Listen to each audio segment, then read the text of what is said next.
Cricket ஃபேன்ஸுக்கு வணக்கம். So IPL fever start ஆயிடுச்சு அப்படின்னு தான் சொன்னோம். ஸோ இன்னும் 1 மந்த் இருக்குது. ஸோ February கம்ப்ளீட் ஆயிடுச்சு அப்படின்னா March 1லேருந்து அந்த பயிற்சி ஆட்டம் அப்படிங்கிறதெல்லாம் தொடங்க ஆரம்பிச்சிடும். ஒவ்வொரு டீமும் ஒவ்வொரு பிளேயர்ஸ் எல்லாருமே வெல்கம் பண்ண ஆரம்பிப்பாங்க. ஸோ அதுக்கப்புறம் March 28, 29லேருந்து அந்த ஐபிஎல் ஒரு 2 மாதத்துக்கு செம்ம ட்ரீட் இருக்கும் அப்படிங்கிறதுல எந்த விதமான மாற்றமும் கிடையாது.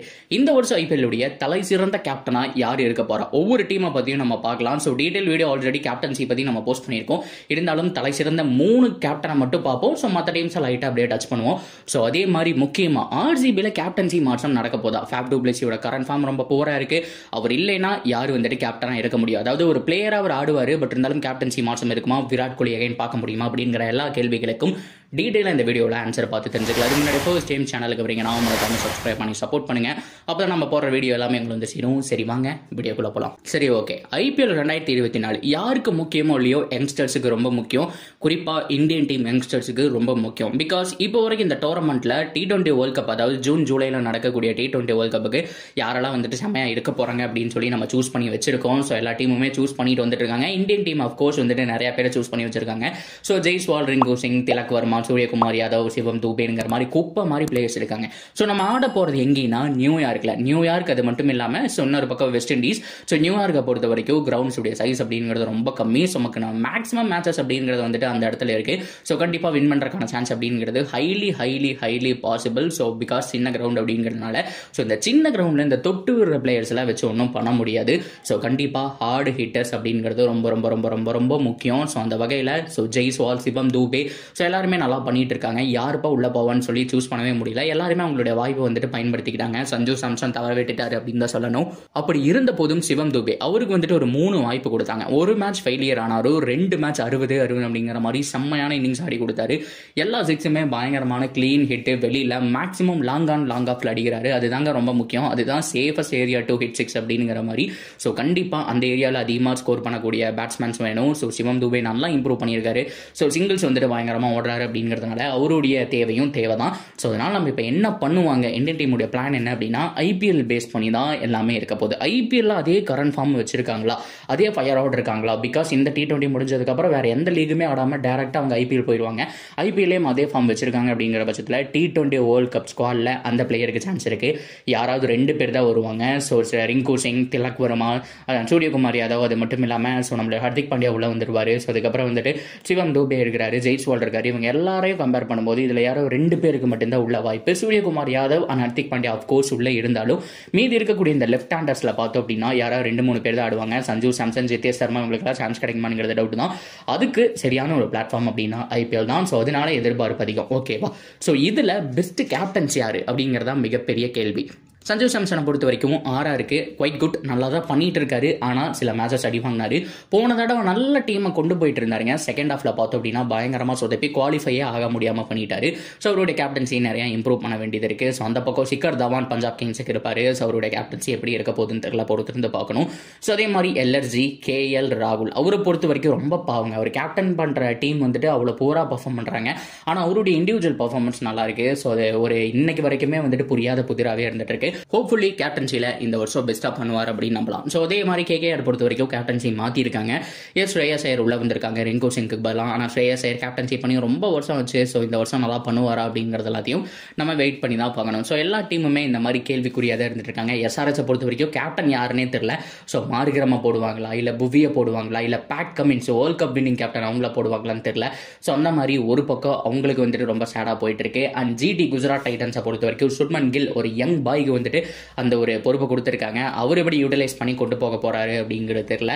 ஸோ இவங்க எல்லாருமே வந்துட்டு அப் டவுன் அந்த மாதிரி தாங்க போயிட்டு இருக்கு. ஆனால் சூப்பரான கேப்டன்ஸ் இருக்கிற 3 டீம் யாரு அப்படின்னா RCB, MI, Chennai Super Kings. RCBயை பொறுத்த வரைக்கும் பார்த்தீங்க அப்படின்னு கேட்டிங்கன்னா யார் கேப்டன் அப்படிங்கிறதே வந்துட்டு ரொம்ப ரொம்ப டிசைட் பண்ண முடியாத ஒரு விஷயமா இருந்துட்டு இருக்கு. ஸோ ஃபேப் டு பிளஸி கேப்டனா நீடிப்பாரா? இந்த பேச்சு 1 மாதத்துக்கு முன்னாடி கேட்டிருந்தீங்கன்னா கண்டிப்பாக அவர் தான்ப்பா கேப்டன் சொல்லியிருப்பீங்க.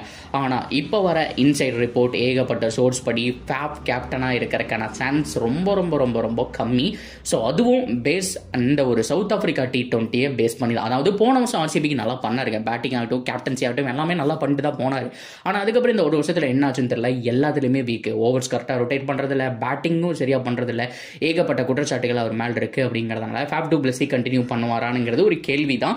ஸோ கண்டிப்பாக 100% உறுதியாக நம்மளால சொல்ல முடியாது. ஸோ அதே மாதிரி விராட் கோலி எகைன் கேப்டன்சி எடுப்பாரா? போன தடவை ஃபேஃபுக்கு பிரச்சனை அப்படிங்கும்போது மற்ற பிளேயர்ஸ் யார்கிட்டையுமே போகல. விராட் கோலி கேப்டன்சியை ரிசைன் பண்ணியிருந்தாலும் நீ ஏன் பண்ணுப்பா அப்படிங்கிற மாதிரி கோலி கிட்ட தான் கொடுத்தாங்க. அந்த 3 மேட்ச் கேப்டன்சி பண்ணாரு. 3 மேட்ச்மே வந்துட்டு பர்ஃபெக்டாக அவருடைய பேட்டிங் நல்லா இருந்துச்சு, அவருடைய கேப்டன்சி நல்லா இருந்துச்சு. சிராஜ் ஏகப்பட்ட தடவை வந்துட்டு உன்னால் முடிவு பண்ணு அப்படிங்கிற மாதிரி தட்டி கொடுத்து பார்த்துருப்போம். ஒயின் பர்னர் கிட்ட அவர் போய் பேசி அந்த விக்கெட் எடுக்க சொன்னதை பார்த்துருப்போம். ஸோ அவருடைய கேப்டன்சி நல்லா இருக்கும். ஸோ எகைன் கிங் கோலி வந்தால் நல்லா தான் இருக்கும். ஸோ அதை தாண்டி இன்னொரு ஆப்ஷன் அப்படின்னு கேட்டிங்கன்னா மேக்ஸ்வெல் அவர் தான். ஸோ இந்த 3 பேரில் யாரோ ஒருத்தர் தான் கேப்டன். ஸோ ஃபேஃபோடைய கேப்டன்சி இந்த சவுத் ஆஃப்ரிக்கா T20 பேஸ் பண்ணி தான் இருக்குது.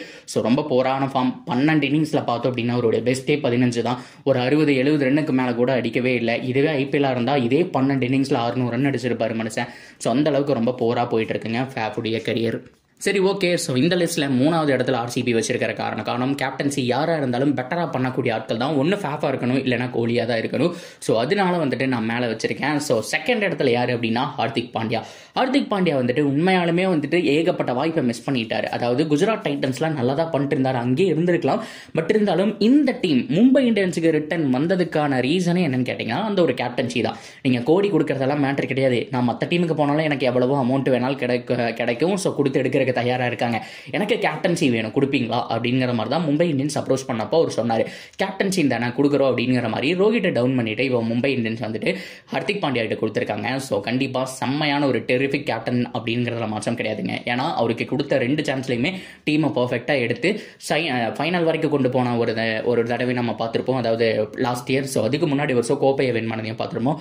ஸோ ஹார்திக் பாண்டியாவுக்கு எல்லாமே சாதகமாக போயிட்டு இருக்கு. அந்த இன்ஜுரி ஒன்றை தவிர அதை மட்டும் பண்ணி தொலைக்காமல் இருந்தார் அப்படின்னா அவர் வந்துட்டு லாங் கேப்டனாக மும்பை இந்தியன்ஸ்க்கு ஒரு 5 to 8 வருஷம் வரைக்கும் சர்வை பண்ணுறதுக்கான சான்ஸ் அப்படிங்கிறது ஹைலி பாசிபிள் அப்படிங்கிறத மாற்றம் கிடையாது. அண்ட் ஃபைனலி 1 அவர் தலை ஒன் லாஸ்ட் டான்ஸ் அப்படிங்கிற மாதிரி தாங்க சொல்லணும். ஸோ ஃபைனலாக ஒரு தடவை ஒரு கேப்டன்சி பண்ண போகிறாரு அப்படிங்கிற மாதிரி தான் நினைக்கிறேன். ஸோ இதோட பார்த்தோம் அப்படின்னா வெளியில் போயிடுவார். ஸோ கோச் அவருக்கான சான்ஸ் அப்படிங்கிறது ஹைலி பாசிபிள். ஏன் வெளியில் போயிடுவார் அப்படின்னு சொல்கிறோம்னா next year mega option. So கண்டிப்பாக அவர் இருக்க மாட்டார். அவர் பட்ஜெட்டில் பார்த்தோம் அப்படின்னா வேற ஒரு பிளேயர் எடுக்க சொல்லிட்டு அவர் வெளியில் போயிடுவார். ஸோ லாஸ்ட் டைமே அதை தான் அவர் பண்ணியிருந்தார். அதாவது என்ன ஃபஸ்ட்டு ரீட்டைன் பண்ணாதீங்க, ஜடேஜாவை பண்ணிடுங்க. ஸோ அதுக்கப்புறம் என்ன பண்ணுங்க அப்படிங்கிற மாதிரி ஜடேஜாக்கு 16 கோடியும் தோனிக்கு 12 கோடியும் கொடுத்து தான் வந்துட்டு அவங்க வந்துட்டு ரீட்டைன் பண்ணாங்க. ஸோ அந்த வகையில் நல்லா கிளியராக தெரியுது இந்த ஒரு தடவை தான். ஸோ இதுக்கப்புறம் வந்துட்டு தோனி வெளியில் போயிடுவார். ஸோ பெஸ்ட் கேப்டனுங்க. கிட்டத்தட்ட 2008 இப்போ வரைக்கும் பார்த்தோம் அப்படின்னா ஏகப்பட்ட போராட்டங்களை கடந்து வந்த மனுஷன். ஸோ 5 டைம் டைட்டில் அடிச்சிருக்காரு. ஸோ இன்னொரு டைம் இன்னொரு டைட்டில் அடிச்சுட்டு வெளியில் போவாரா அப்படிங்கிறத நம்ம பொறுத்துட்டு தான் பார்க்கணும். ஸோ ஓவராலாக எல்லாமே முடிஞ்சுங்க. ஸோ உங்களை பொறுத்த வரைக்கும் யார் பெஸ்ட் கேப்டனாக இருப்பாங்க சொல்ல மறந்துட்டு ரிசர்வ் பண்ணிட்டு அவரை பற்றி பேசுங்க ப்ரோங்கிற மாதிரி சொல்லியிருந்தீங்க. அவருக்கு போன வருஷம் நியூ இயர்ஸ் அமையல, இன்ஜுரி ஆச்சு. ஸோ கார் ஆக்சிடென்ட்டில் மாட்டினாரு. பட் இருந்தாலும் இந்த தடவை ரிட்டர்ன் வராரு. டெல்லி கேபிட்டல்ஸில் எப்படி பண்ணுவார் அப்படிங்கிறத பொறுத்து இருந்து பார்க்கலாம். ஸோ ஓவராலாக உங்களுடைய ஃபேவரட் கேப்டன் அண்ட் RCBக்கு யார் கேப்டனாக வரணும் அப்படிங்கிறத எல்லாத்தையும் கமெண்ட்டில் சொல்லுங்கள். தொடர்ந்து அப்டேட்டுக்கு சேனலோட இணைஞ்சிருக்கேன். மறக்காமல் சப்ஸ்கிரைப் பண்ணி சப்போர்ட் பண்ணுங்கள்.